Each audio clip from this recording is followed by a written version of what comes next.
Bismillahirrahmanirrahim.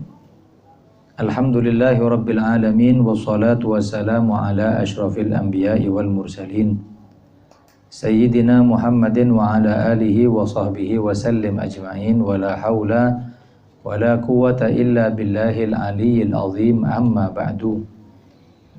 Kita akan melanjutkan taklim kita di dalam kitab Al-Wasaya An-Nafi'ah lil Imam Abdullah bin Alawi bin Muhammad al-Haddad. Kitab yang penuh dengan wasiat, kitab yang penuh dengan nasihat yang insya Allah bisa menjadi bekal kita dalam beramal kepada Allah Subhanahu wa Ta'ala. Kemarin kita telah membahas tentang bagaimana pentingnya takwa, bagaimana Allah memberi kepada orang yang bertakwa ilmu laduni. Kemudian beliau mengatakan walan yasta'iddal 'abdu li hadzal faidil ilahi biduni riyadatil qati'ah li usuli syahawat. Seorang hamba tidak akan bisa untuk mendapatkan curahan pemberian ilmu laduni tersebut kecuali dengan riyadhah.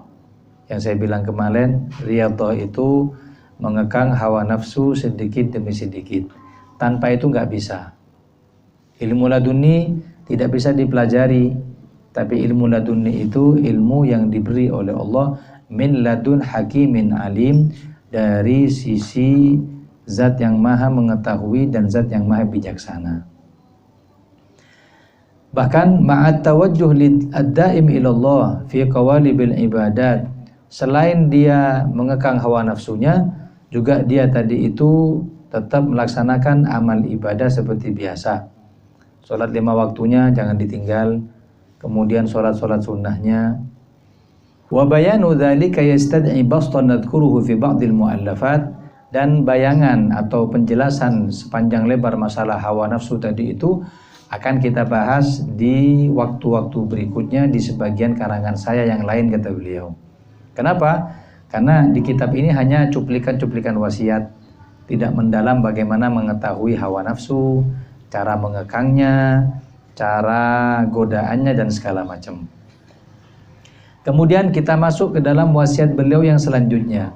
Wa usika, dan aku wasiatkan kepada kalian kaum muslimin, bil hirsi ala talabil ilmin nafi'i qira'atan wa mutala'atan. Hendaknya kalian itu semangat di dalam mencari ilmu yang manfaat. Qira'atan, baik kalian itu belajar membacanya, wa mutala'atan atau mengulangi pelajarannya, wa mudzakaratan saling mengingatnya, wa tahsilan atau mencari jawabannya. Jadi cari ilmu itu harus semangat, taklim itu harus semangat, ya. Terus hukumnya mencari ilmu itu fardu. Thalabul ilmi fardhatun ala kulli muslimin. Cari ilmu itu fardu seperti halnya kita sholat. Tanpa ilmu kita nggak bisa apa-apa, ya. Makanya kata Said Muhammad bin Alawi al-Maliki ada 3 hal yang perlu diperhatikan. Kata beliau, thabatul ilmi bil mudzakarah. Cekatnya ilmu, hafalnya ilmu kalau sering diulang. Ini kan nulis sekarang, nanti besok malam atau nanti malam sebelum tidur baca aja, jangan dihafalin. Lek kelas ente dihafalin ndak iso. Ngafalin harga-harga dagangan yo. Minimal dibaca. Oh iya keterangannya ini tadi. Oh iya nasihatnya tadi ini. Dibaca aja. Itu cekat ilmu. Thabatul ilmi bil mudzakarah, cekatnya ilmu atau lengketnya ilmu dengan mudzakarah. Kemudian wa barakatuhu bil khidmah. Mau barokah ilmunya? Khidmah. Ya. Ilmu barokah itu ilmu sedikit cuman manfaatnya banyak. Seakan-akan pun mondok tahunan, ternyata sampai setahun toh. Ente ngenyam pendidikan agama paling cuma setahun 2 tahun, tapi keluasan ilmu seakan-akan tuh nyebar lebih banyak. Itu barokah namanya. Dengan cara apa? Khidmah. Ya, khidmah sama guru, khidmah sama syekh terutama. Dan guru tidak akan pernah menjadikan sesuatu tadi itu manfaat kepada dirinya. Khidmahnya inti kepada guru itu khidmahnya inti kepada agama. Paham? Kalau khidmah inti kepada juragan lain, memang inti digaji, ya. Atau inti khidmah kepada kepada pimpinan, ya khidmahnya bukan khidmah karena Allah, karena khidmahnya itu karena kerjaan. Gak digaji gak kalian khidmah inti, kan gitu. Tapi khidmat inti untuk agama ini itu ada prosesnya. Kita nggak bisa untuk bangun pondok, kita nggak bisa untuk ngelola pondok, tapi kita bisa ngelayani yang ngelola pondok. Kita nggak bisa bikin majelis, tapi kita ngelayani yang ada di majelis. Maka pahalanya yang punya majelis sama inti sama, cuman bagi tugas, ya kan? Itu barakatuhu bil khidmah, mau barokah ilmunya khidmah. Yang ketiga, wa naf'uhu biridho syekh, mau manfaat ilmunya, mau banyak undangannya, mau banyak pengajiannya, biridho syekh, dengan ridhonya guru.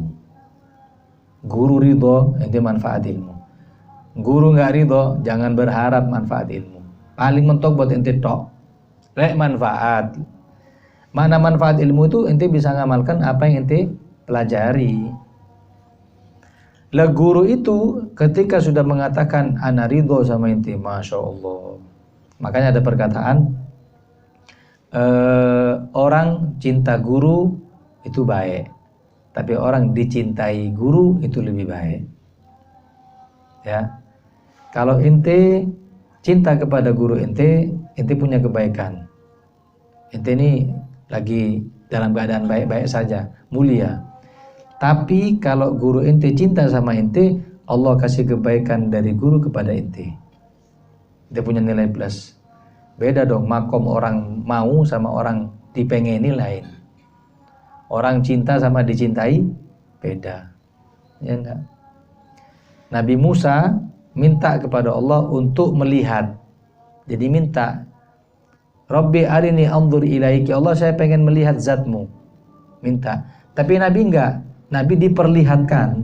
Mana lebih tinggi? Lebih tinggi Nabi. Ketika malam Isra wal Mi'raj, ya. Kemudian apa? Diperlihatkan. Walaqad ra'ahu nazlatan ukhra inda sidratil muntaha. Nabi diperlihatkan zatnya Allah ketika malam Isra wal Mi'raj. Makanya mau manfaat ilmunya ridho guru, mau barokah khidmah, mau cekat muzakarah, diulangi itu. Dan guru tidak akan pernah mengajak kalian kepada hal yang sifatnya maksiat, kecuali gurunya sinting yo. Gurunya gak pakai perhatian. Sampai pernah dalam kitab disebutkan satu kisah bagus. Ada satu guru yang punya murid itu setia banget. Apa katanya murid? Apa katanya guru? Maaf. Apa katanya guru? Sam'an wa ta'atan. Kata guru AA. Dan tidak ada sifatnya guru itu guyon bagi dia. Semua dianggap serius. Tiba-tiba murid ini pengen cari perhatian sama guru, terus bilang, Galia Syekh, murni bima ahbabta. Guru, perintahkan kepada saya yang kau inginkan. Terserah, monggo. Saya tidak akan pernah melanggar perintahmu. Kata gurunya, temenan lah sampean. Bener lah ini. Serius tak? Nanti saya kasih cobaan yang berat sampai tidak mau. Kata dia, siap saya, apapun itu. Oke. Kata gurunya apa? Idhab, ente pulang. Terus bunuh ayahmu, penggal kepalanya, kasih ke sini. Apa? Bapak deh. Iya. Pulang ente, penggal kepala bapakmu, kemudian kasih ke sini kepalanya. Langsung ini, marhaba, siap. Berangkat pulang dia. Ketika pulang, cari bapaknya, maaf, bapak lagi masuk kamar, dilihat, diincengi, diintipi, bapak lagi kumpul sama ibu. Lagi menafkahi batin. Dilihat, oh si ente nono si, tunggu aja. Cek puas di sini, madeng ini tak boleh. Setelah bapak puas ngumpuli ibunya, keluar bapak tadi itu ditebas lehernya sama si anak tadi itu. Bras. Sudah. Lepas, diambil kepala bapak, dikasih kain, ditutup, dibawa ke guru. Galia Syekh, hadza ra'su abi. Guru, ini kepala ayah saya. Kata gurunya, ajib. Kepala bapak ente ini? Iya. Dan kan antum yang nyuruh. Ya Allah, innama amartuka hazlan. Anak guyonan itu. Lu sing kena guru. Terus lepas iki. Enggak bisa ditaruh lagi. Dan anda perintah itu guyon, enggak serius. Kata muridnya, tidak ada yang guyon bagi kami. Muridnya antum, semua ucapan antum ini baik, semua ucapan antum ini serius bagi saya. Kata gurunya, Insya Allah, ya khair murid ini. Sekarang, kata si guru, coba lihat, buka ini, kepalanya siapa? Kata si muridnya, ya kepala Abana. Buka. Ketika dibuka, ya Allah, kepalanya orang lain. Ini siapa guru? Kata gurunya, ini laki-laki yang selingkuhannya ibu kamu. Jadi ibu kamu tuh selingkuh selama ini, bapak kamu di luar kota. Yang menjimak tadi itu selingkuhannya. Makanya dengan ilham yang Allah beri, saya bilang apa? Bunuh ayah kamu. Nah, nggak pernah guru tadi itu memerintahkan kepada sesuatu yang jelek, nggak ada. Kecuali di situ ada sir. Ya, perintah guru yang kita mungkin nggak tahu, di situ ada rahasia yang mungkin kita terbatas untuk mengetahuinya. Nah, kata. Kemudian wala yahmilannaka ala tarkihil kasal wal malamah. Jangan pernah meninggalkan cari ilmu gara-gara malas. Ya. Orang malas enggak dapat ilmu sampai Nabi mengatakan, Allahumma inni a'udzubika minal jubni minal kasali wal jubni. Ya Allah, saya berlindung dari malas. Berarti malas ini sudah dapat perhatian dari Nabi. Jangan sampai disebutkan 4 hal. Ya. 4 hal yang bisa mempersempit rezeki kita. 4 hal ini bisa mempersempit rezeki kita. Yang pertama, al-ma'asi, maksiat. Ya. Fa innal ma'asi tuzilun ni'am. Maksiat itu bisa ngilangin rezeki, kenikmatan. Apa yang pertama? Maksiat. Yang kedua, tarku qiyamil lail, ninggalin sholat malam. Jadi kebalikannya, mau rezeki nomplok, sholat malam, kan gitu. Ninggalin sholat malam. Rezeki sempit. Yang ketiga, tarkud doa lil walidain, enggak berdoa untuk orang tua. Lupa enggak doain orang tua. Lupa baca doa Rabbighfirli wali walidayya warhamhuma kama rabbayani shaghira. Dalam sebuah riwayat disebutkan tarkud doa lil walidaini yadhiqul aisu 'alal walad. Ninggalin doa kepada orang tua, mau hidup orang tuanya mau wafat, itu bisa mempersempit rezeki. Baru yang keempat, al-kasalu, malas. Jadi masih doa, yo. Masih sudah berbakti, ledak kerja yo. Dapat uang, tapi uang monopoli itu, uang palsu. Gak bisa, ada namanya ikhtiar, sebab-sebab zahir kita dapat rezeki, kan gitu. Ya jangan malas. Apalagi cari ilmu, jangan malas. Wal malalah, jangan bosen. Kadang milih-milih, iki sapa sing ceramah? Iki sowe biasane. Bahasane gak jelas, mung grumeng itu biasane. Jangan, itu dulu mondok. Sampai ulama mengatakan barangkali lisannya enggak bisa manfaat kepada kamu, hatinya sudah diniatkan untuk kamu. Itu kira berangkat dari rumahnya enggak ada niat dia. Cari penghasilan gitu. Aku mari ngisi oleh 200. Gak ngono ulama itu. Minimal ya Allah lisan saya enggak manfaat, tapi niat saya ngajak mereka kepada Allah manfaat. Nah, iya. Ingat Habib Muhammad bin Idrus Al-Habsyi, gurunya para ulama yang ada di Surabaya, Saibul Gubbah itu, iya, yang dihauli setiap tahun. Itu pernah masih muda, punya hamasah, punya semangat berdakwah. Pernah hadir ke satu acaranya orang yang soleh. Jadi ada orang soleh bikin acara. Beliau datang dari Hadramut, tinggal beberapa tahun di Surabaya, hadir ke situ, kemudian terlintas di hati, anak pengen ceramah. Lihat keadaan Surabaya sudah ninggalkan jilbab, orang sudah yaddakhin, rokokan, dulu kan dia dianggap maksiat. Belum lagi ikhtilat, campur lagi perempuan, riba di mana-mana. Anak mau ngingetin itu di acara, mumpung orang pada kumpul, semangat. Terus sampai selesai acara, beliau nggak ditunjuk sama yang Sohibul Bait ini, yang ditunjuk yang tua-tua antum. Ente Beliau nunduk, siap sudah. Sana disuruh berdiri anak ceramah. Sampai selesai majelis nggak ceramah. Akhirnya ada perasaan gelo, nyesel bukan gara-gara nggak ditunjuk, tapi tidak tersampaikan nasihat ini. Tapi sudah niat mau nyampein. Setelah beliau selesai acara mau pulang, Sohibul Bait manggil, ya Muhammad, Fulan, ta'al. Ya Habib, kenapa? Perasaan tadi pengen ceramah cuman gak antum tunjuk. Kata beliau, alladzi fi qalbak hadza qatrahtu fi qulubihim. Semua niat-niat di hati ente itu ana sudah ambil, ana taruh di hati mereka. Sudah ana niatkan, sudah apa yang ada dalam hati ente. Enggak semuanya nasihat itu disampaikan dengan lisan. Niat ente sudah baik. Nanti bawa ke sini dengan niat yang baik, Allah bakal sampaikan ke mereka. Innallaha la yudhi'u ajral muhsinin. Allah enggak bakal sia-siain amalnya orang-orang baik itu. Meskipun nanti salah niat enggak ada masalah, enggak tersampaikan maksudnya. Yang penting niat ente baik di sini. Lah penceramah gitu. Kadang enggak lucu titik. Kok usah diundang maneh, bahagia. Ojo wis. Ini yang bisa nguras kas majelis ya koyo ngene. Bahaya. Ya, kadang dititeni. Bagaimana Pak? Waduh. Iya.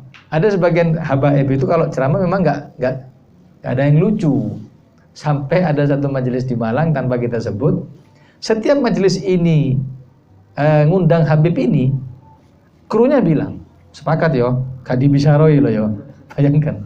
Sepakat jangan kasih amplop. Tak boleh gitu. Kenapa soalnya? Tegang. Kita wis tegang di rumah, kena bojo, di majelis kena tegang sama penceramah ini. Subhanallah, tak boleh begitu. Anak nasihati kamu, jangan, ente tidak ikut cari ilmu, tidak ikut menyampaikan, minimal duduk, anteng, apa yang bisa dikhidmati, khidmati. Jangan begitu. Wala makhafata alla ta'mala bihi, jangan pernah takut cari ilmu karena nggak bisa ngamalin.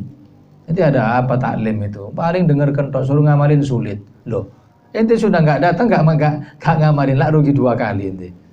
Ya enggak. Kita sudah datang cari ilmu, cuman nggak bisa ngamalkan. Minimal dari 2 dapat 1. Lah ente lah taklim bola ngamalkan. Dapat apa ini? Rugi dua-duanya. Fa inna dzalika dharbun minal jahalah, karena itu bisa menjadi kebodohan yang sangat. Bodoh ini bahaya. Ya. Dhararul jahalah, 3 bahayanya bodoh. 1. Ya. 3 bahaya orang menjadi orang bodoh. 1. La ya'lamu syai'an, ya kak itu apa-apa, gak bisa apa-apa. Kumpul sama orang gak paham, plungu, ya ndak. Wujuduhu ka'adamihi, adanya kayak ndak ada. Ya ndak. Gak dihitung. La ya'lamu syai'an, gak tahu apa-apa, makanya belajar. Iya. 1. Kedua, sur'atul i'tirad. Orang bodoh itu paling cepat untuk membangkang. Ada kebaikan sedikit, dia nggak berani mengakui, tidak sama dengan hawa nafsunya, ditentang. Itu bodoh. Ya, orang bodoh itu gitu. Sur'atul i'tirad, cepat apa? Cepat membangkang. Kata Said Muhammad bin Ali al-Maliki, alamatul jahli sur'atul i'tirad wal inkar. Cepat ingkar sama kebenaran seseorang. Mosok, minimal mosok. Cari mosok, oh kon salah krungu be. Ya gitu sudah. Makanya jangan jadi orang jahil. Ketiga, pengku. Apa bahasa Indonesia pengku? Apa? Bahasa Indonesia, Nggak mau dibilangi. Disuruh ke kanan, dia ke kiri. Disuruh ke kiri, keras kepala. Bahasa Cinanya fengko. Gak bisa dikandani, ini dia dikandani ngandani, dibilangi malah bilangi. Ittaqullah, takwalah sama Allah. Dia bilang, ente dulu ittaqullah, baru ana. Ada pengko. Ada sifatnya orang jahil. Wa hadza madharrat. Dari 3 ini nggak bisa apa-apa, kemudian cepat membangkang, cepat mengingkari, menolak kebenaran, dan bengkok tadi itu, keras kepala, itu mengajak orang jahil itu untuk maksiat. Sebab orang keluar dari taat yang pertama adalah maksiat, adalah jahil, bodoh kepada agama. Waliyadzubillah. Itu wasiat yang kedua. Kemudian beliau Imamul Haddad mengatakan, wa alaika bi islahin niyati fi talabihi. Kalau kau sudah mencari ilmu, wasiat saya apa? Perbaiki niatnya ketika cari ilmu. Jangan pengen dibilang ahli majlis, jangan dibilang soal ilmu sekarang berubah wis hijrah, kakak gitu. Wa bi munaqashatin nafsi fi dzalika, dengan cara merubah hawa nafsu yang mengajak kepada hal seperti itu. Wala taqna minha bid-dawa'i, jangan biarin lintasan hati itu kau turuti. Nanti cari ilmu aja. Nanti kalau alim enak, terkenal, banyak duitnya, ya punya mobil berapa, istrinya banyak, kan gitu. Pamfletmu di mana-mana. Itu dawai, lintasan hati. Hatta tamtahinaha wa takhtabiraha, sampai kau itu tadi itu menginjak hawa nafsumu, kau mengujinya sampai kau lulus dengan ujian lintasan tadi itu. Ndak wis. Nanti lagi. Ya cari ilmu, biar nanti coba belajar ceramah, coba banyak undangan nih. Kawis. Itu seperti itu. Nafsu itu ngajak. Wa kallifhal amal bima alimta. Lah, setelah dapat ilmu paksakan ngamalkan. Sekarang misalkan pembahasan apa? Pembahasan sholat sunnah. Bisanya berapa? Tadi dikatakan sholat sunnah duha. Ya, paling afdol 8 rakaat. Kan utut lain 8 rakaat. Ya kan ya? Duha wis alhamdulillah. Le mending ya suha, subuh plus duha. Gak bisa 8, ya minimal 2. Kata ulama, man lam yudrok kulluh lam yudrok julluh. Kalau tidak bisa diambil semua, ojo ditinggal kabeh. Nah pengajian wis jam 5 iki, Pak. Oh, no sik paling yo doa. Wis gak usah wis meneh. Jangan dateng no. Kan kadang gitu. Wis nanggung kaya apa, wis nanggung paling yo untuk berkatan. Jangan. Gak bisa hadir dari awal, jangan ditinggal semuanya. Paham? Wa ta'limu haliman la ta'lamuhu. Nah, ini yang sulit. Setelah dapat ilmu, coba ajarkan kepada orang yang bisa diajarkan. Anak bojo. Wah, sulit tapi ngajari bojo. Kok ngajari sak kaum yo. Iya, asal ngajari muhibbin, orang-orang yang cinta sama kita. Makanya salasun mahrumun min barakatil wali. 3 golongan yang diharapkan barokahnya wali. Gak bakal dapat. Ini rata-rata orang yang gak percaya sama wali 3 orang ini. Siapa? Yang pertama, zaujatuhu, istrinya. Gak bakal dapat barokahnya wali. Hatta dibilang, bojomu iku aulia. Aulia apa? Aku roh subuh jam 10 aulia. Tekon di aulia itu. Gak ada cara pandang yang baik. Apalagi bojone ustadzah, tambah diceramani kon. Kedua, auladuhu, anaknya. Anaknya nggak bakal dapat barokahnya wali. Kenapa? Gak percaya. Abah saya begini, kesehariannya begini. Loh, abahmu tuh kasyaf. Kasyaf dari mana? Saya tahu itu. Loh, nggak bisa nebak-nebak. Wah, itu biasa begitu gitu. Nggak ada yang percaya orang terdekatnya orang wali itu. Dan bahkan disebutkan begini. Semakin tinggi, semakin dikatakan seorang wali itu punya kedudukan tinggi, itu akan dicoba di keluarganya, terutama dalam istrinya. Paham? Sampai disebutkan ada kitab namanya Ibtila'ul Akhyar Binisa'il Ashror. Cobaan para wali mempunyai istri yang durhaka. Semakin tinggi dicoba sama Allah di istrinya yang durhaka. Nabi Lut, siapa istrinya? Pembangkang, termasuk orang perempuan yang ikut perbuatan kaum Nabi Lut, lesbian. Iya, wali tapi itu. Ya barangkali di antara sampean yang wali, yang istrinya durhaka berarti aulia. Tapi masturi, ya. Sampean cium tangan nih, cek barokah. Kemudian ta'limuha, ajarkan. Sampai Nabi mengatakan ballighu anni walau ayat, sampaikan dariku meskipun satu ayat. Lalu sampean yang sampean catat itu sampean sampaikan semua, bisa, alhamdulillah. Lah enggak bisa, satu ayat saja. Kayak satu orang di sini, dulu pernah ada satu anak pengajian di sini punya bojo kereng. Istrinya Masya Allah, bos pokoknya kereng. Dia ini sudah preman di jalan, karena istrinya sudah jadi kucing. Terus dia bilang gini, Habib tahu nggak? Saya nasihati istri. Syuk Masya Allah sampean. Iya, aku saiki berubah, Beb. Bisa nasihati istri saya. Bagus kan berarti. Terus lewat apa? Langsung ceramah? Oh, enggak, Beb. Jadi saya nyari ceramah di YouTube itu, Habib Jindan, Habib Jamal, Habib siapa itu, saya setel, saya keraskan, saya taruh di telinga istri saya sebelum tidur. Nah, di situ awal enggak mau. Ceramah apa ini? Patinono. Ramai ini ai. Awal. Enggak mau di telinganya, saya taruh di atas lemari. Sehari tidak diterima. Besoknya lagi, seminggu baru masuk web. Bahkan pernah baterai saya waktu itu nggak dicas, mau setel, nggak ada baterainya, ya wes kalau usah nyetel, tidur aja.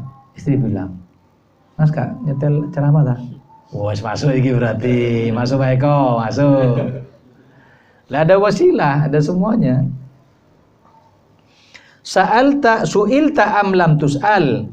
Sampaikan ilmu tadi itu kau ditanya atau tidak.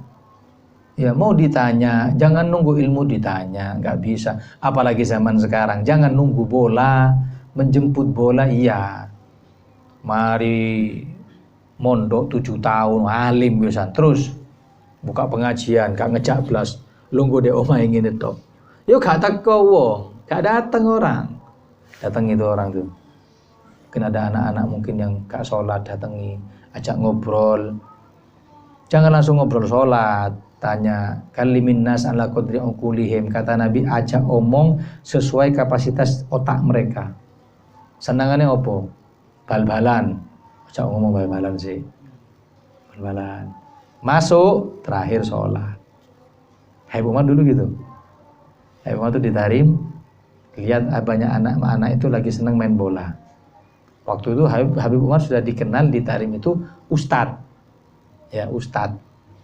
Pas anak orang lagi main bola, anak-anak muda-muda tadi itu, Habib masuk. Pakai pakaian gini jubah. Wow, Habib masuk nonton sepak bola. Wes tambah pola-pola sama ini. Salto, sehingga salto. No. Karena lagi dilihat Habib. Akhirnya menang. Yang ibaratnya grup yang Habib lihat itu dia menang. Nanti sebulan lagi main lagi ini, Habib datang lagi. Tambah semangat lagi, menang lagi. Terus ketiga kalinya Habib main lagi, Habib hadir lagi. Menang lagi. Lah keempat final Habib gak datang. Kalah. Bingung. Aina bin Hafid mana? Umar bin Hafid mana? Akhirnya satu orang mewakili datang ke rumah beliau, tanya, Habib antum gak hadir kemarin, kita kalah. Kata beliau, ana hadir ke ente 3 kali. Ente tidak hadir ke ana sama sekali. Seharusnya ente gantian hadir ke ana taklim. Jangan semuanya perwakilan aja. Kita kan take and give. Ana ngasih, ana nerima. Ana sudah datang ganti 3 kali. Ana buka pengajian kan tidak datang.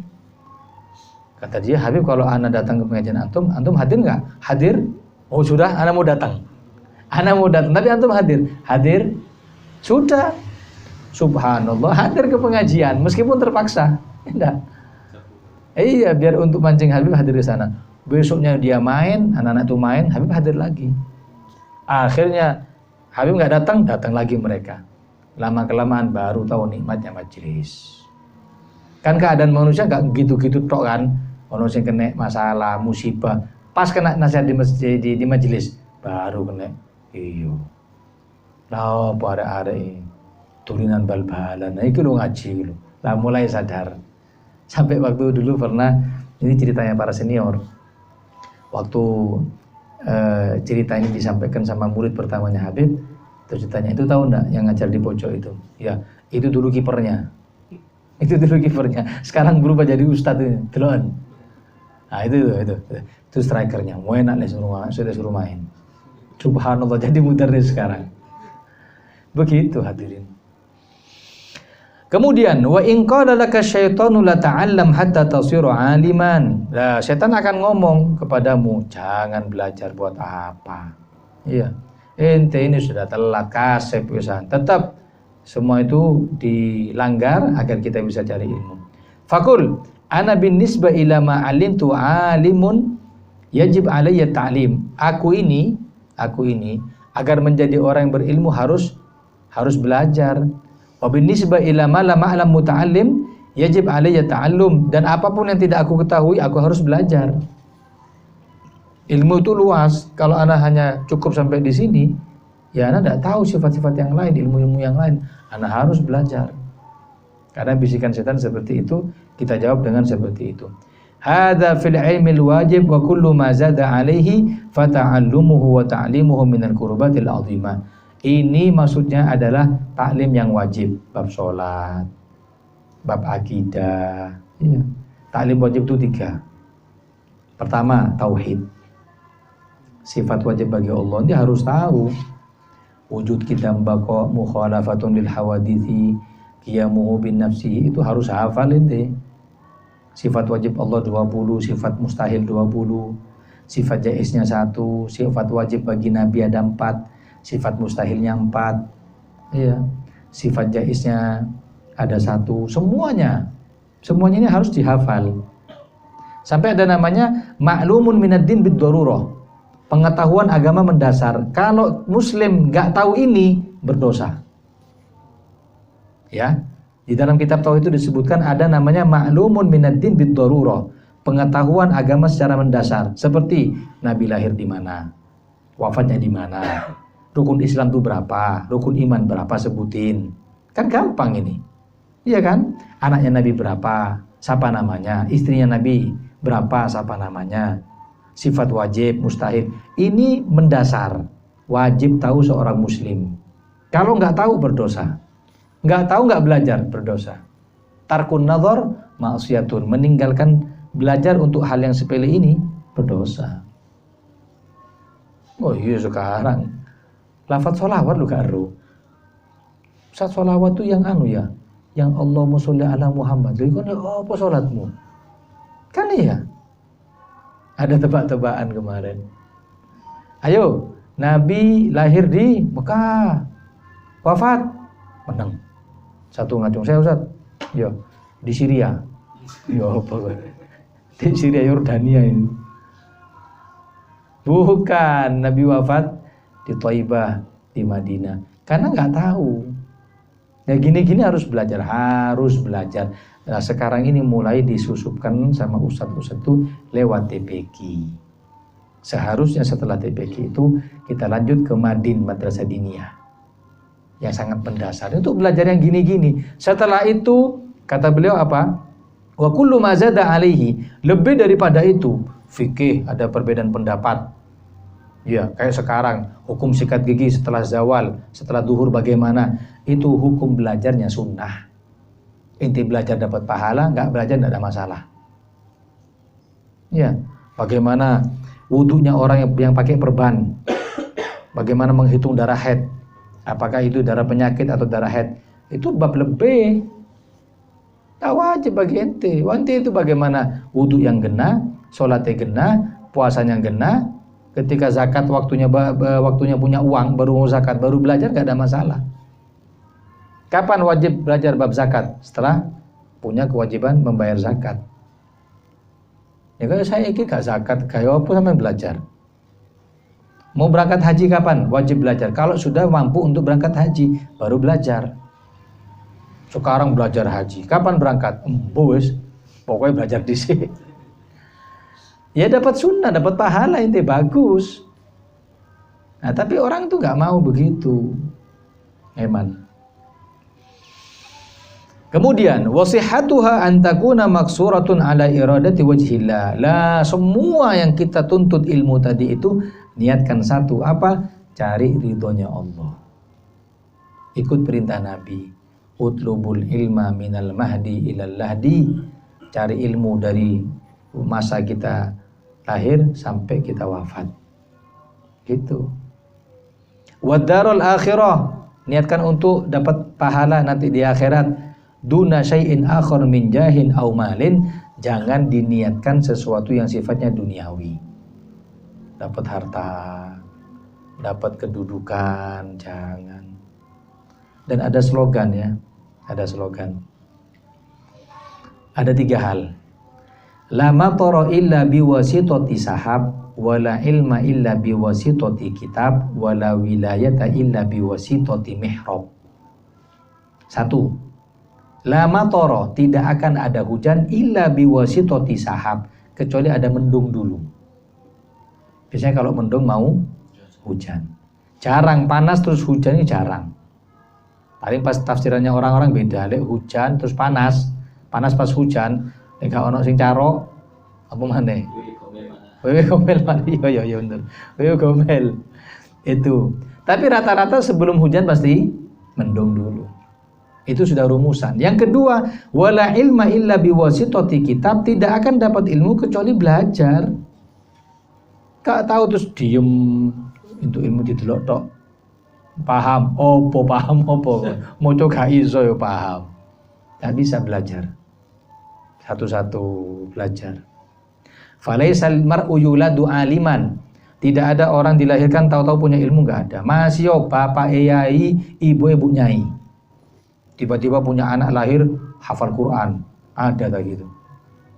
Ngwek langsung bismillahirrahmanirrahim. Kau di RCTI mungkin ada. Iya. Film-film kayak gitu itu.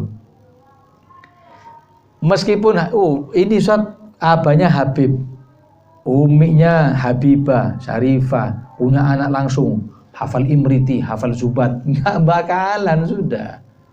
Al ilmu bitta'allum. Mau pinter belajar.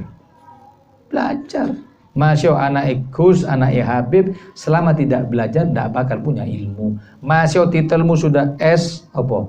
M Hum, Prof, DR, jajaran wes, tambah ALM, mesisan, almarhum misalnya. Tapi kau tidak belajar, kau tidak punya ilmu. Jangan mentang-mentang saya sudah titel segini. Pernah belajar mengenyam pendidikan agama? Yo belum pernah belajar Rose. Karena tetap nggak punya ilmu. Ya. Yang kedua, yang ketiga, wala wilayata illa biwasitati mihrab, enggak bakal dapat kewalian kecuali ibadah. Enggak bakalan, enggak bisa tiba-tiba santai-santai rokokan dipilih jadi wali. Sopo nih? Belajar sampai ibadah sampai bengkak, ninggalkan hawa nafsu. Ya. Ada satu ulama itu pengen minum air es. Ditahan, diempet sampai 25 tahun. Sampai hilang pengennya baru minum. Gitu. Itu hawa nafsu tuh, waduh. Kata Habib Umar, kutratun minal hawa tufsidu bahran minal ilmi. Setitis hawa nafsu bisa merusak satu samudra ilmu. Orang punya ilmu kena hawa nafsu, hilang ilmu nih. Nah, caranya dengan riyadhah tadi itu yang saya sebutkan kemarin. Ya, hawa nafsu ini bahaya hadirin. Ya. Nafsu ketika marah gak diempet, bukan luar cacian ini. Ya. Nafsu apapun sudah nafsu, hati-hati. Caranya ketika sudah seperti itu, sudah mengekang hawa nafsu, nambah ibadah, diangkat jadi wali. Wala wilayata illa biwasitati mihrab. Orang wali itu bukan nggak tidur sepanjang malam, bukan. Mulai dari ba'dal maghrib kak turu sampai subuh cek dadi wali. Tutu iku yang namanya wali itu enak-enaknya tidur bangun itu. Enak-enaknya tidur bangun. Makanya dikatakan as-sholatu khairun minan naum, apa artinya? Salat lebih afdal daripada tidur kalau orientasinya akhirat. Kalau orientasi duniawi, enakan mana? Salat apa turu? Ya turu ta. Maknanya bukan begitu, maknanya apa? Maknanya begini. Ladzatus shalah indal usyak khairun min laddatin naum. Lezatnya salat menurut orang-orang wali itu lebih enak, lebih baik daripada lezatnya tidur. Sampai lek kuwesel tidur ya apa? Jangan tidur kesirep ya apa? Seger ya. Apalagi tidur sempurna. Lezatnya itu dengan lezatnya sholat menurut orang-orang yang sudah dekat sama Allah lebih enak nikmatnya sholat. Makanya dikatakan as-sholatu khairun minan naum. Ayo bangun. Nikmat sholat itu jauh lebih enak daripada nikmat kau tidur ini sekarang. Itu. Makanya kalau orang wali itu bukan gak tidur semalaman, bukan. Lek ono wong gak turu mulai mari maghrib sampai subuh, dudu wali ku, kelelawar itu. Iya. Tapi enak-enaknya tidur kau bangun itu. Makanya paling afdol. Jadi orang mau tingkatan bangun malam itu 3. Pertama, sholat malam bukan tahajud, tanpa tidur. Sampai gak turu. Di tengah malam sholat, namanya sholatul lail, sholat malam. Tahajud bukan, tahajud itu harus tidur dulu. Ini paling minimal. Kedua, sholat malam di akhir malam, nyambung dengan subuh. Sampai turu sih, jam 3, setengah 4 bangun, sholat 2 rakaat, 4 rakaat, terus ngenteni subuh, nunggu subuh, baru sholat subuh. Enak. Itu tingkatan kedua. Tingkatan ketiga yang sulit. Apa? Bangun muntasifil lail, pertengahan malam. Kamu tidur, kemudian bangun. Tengah malam, tidur lagi, kemudian bangun ketika subuh. Wangel itu. Kebablas jam 8 kon tak dadi wali. Itu sudah biasa orang-orang kalau sudah malam tidur. Terus tengah malam bangun. Bisa tidur lagi, ya tidur. Kalau enggak, biasanya enggak. Kalau orang soleh eman waktunya, enggak tidur lagi. Mulai tengah malam sampai subuh. Tengah malam munajat, ya Allah, ya Allah, munajat minta sama Allah. Lah nanti kiai-kiai kan gitu, habaib-habaib kan gitu. Setelah munajat nanti jam 7, jam 8 baru nemoni tamu, ngei banyu, tinggal nyebul tok, yo mandi. Karena malamnya sudah doa, pagi ini nyebul. Lekon malam gak tangi, katanya nyebul ya apa katanya disebul itu. Ada satu orang punya anak kesusupan. Sudah kesurupan jin itu, kadang ketawa, kadang nangis anak kecil ini. Kata istrinya, Mas, saya mintakan air ke kiai.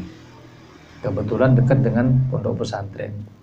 Akhirnya karena panik masuk ke pondok mau sowan ke kiai, waktu itu banyak tamunya. Dia sudah bawa aqua, bawa air mineral itu. Mau langsung ngomong gak enak, banyak tamu. Entah ini sampai suwe. Selesai tamu baru dia. Kata kiainya, kenapa? Anak saya yai kesurupan. Kapan? Barusan yai, kadang nangis. Umur berapa? Umur 2 tahun. Yo mesti. Itu kadang orang anak kecil itu ada namanya umusibian. Dari bahasa Jawa nih bebek gombel itu. Umusibian itu ibunya anak kecil yang biasa masuk ke ngerasuki anak kecil tadi itu. Ya wes gini di banyune diambil, mek disebul gini tok. Bismillah. Gak sampai tutup Bismillahirrahmanirrahim. Enggak. Bismillah. Gimana tuh sunyai? Ulang. Dikasih minum ke anaknya, sembuh hadirin. Sembuh langsung. Sembuh namanya jin itu kalau sudah masuk ke badan seseorang seperti orang nempati tempat yang tidak berhak. Ke pedagang kaki 5 gak punya surat, nempati di situ. Ketika diusir, balik apa gak? Balik. Jin juga gitu. Ketika diusir, tetap masuk lagi, kumat lagi. Kumat lagi, istrinya bilang, Mas mintaan lagi mas. Datang lagi. Yai, lu kumat? Nggih yai. Bismillah. Kasih minum, sembuh lagi. Lu setiap ke kiai kan ngasih itu. Uang apa ngasih apa. Terus 3 hari kumat lagi. Kumat lagi bilang istrinya, Mas mintakan lagi mas. Anggap terapi air. Kata suaminya, kawis malas aku. Lha apa? Wis suwe ngenteni. Ake tamu nih yai. Kedua aku tetap bayar. Ketika mek ngene tok, bismillah, aku ya iso. Sampeyan gak iso mas. Wis ta lah, ndi banyune? Ambil. Bismillah. Wis kasih minum. Subhanallah, dikasih minum ke anaknya, tambah nangis anaknya, tambah bro. Akhirnya kata istrinya, sudah mas, gak bisa men, gak bisa. Akhirnya datang ke kiai. Was kebetulan pas kiainya gak ada tamu, datang ke kiai, dikasih doa sama kiai, bismillah, terus tanya, yai nyun sewu, nopo? Saya bacain sendiri gak bisa. Lu mosok? Iya saya niru jenengan, bismillah, tapi kok gak mandi ya? Kata yai, lek bengi sampean tangi. Nggih mboten. Lah iku bedane sama saya gitu. Kalau saya malam bangun, Mas. Saya minta sama Allah. Lah jam 7 tinggal insyaallah ikhtiar kita tinggal doakan secara zahir. Insyaallah mandi lek ngono. Sampean malam gak tangi yo, gak mandi. Itu termasuk daripada buah daripada ilmu agama. Mudah-mudahan manfaat ya. Kita akan melanjutkan wasiat Imamul Haddad di episode berikutnya. Wassallallahu ala sayyidina Muhammadin wa ala alihi wa sahbihi wasallam. Walhamdulillahi rabbil alamin.